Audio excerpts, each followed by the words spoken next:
గొలుసులు తెచ్చనే ఓ నాయన పెట్టి మురిసిపోయనే మా నాయన పట్టు లంగాలు తెచ్చనే ఓ నాయన కట్టి మురిసిపోయనే మా నాయన పట్ట గొలుసులు తెచ్చనే ఓ నాయన పెట్టి మురిసిపోయనే మా నాయన పట్టు లంగాలు తెచ్చనే ఓ నాయన కట్టి మురిసిపోయనే మా నాయన మారాని నేనైతే గుర్రామె తానైనా భారాలు అన్ని మోసనే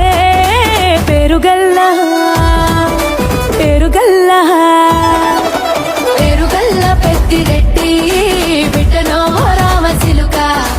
గౌరాలే నన్ను చేసి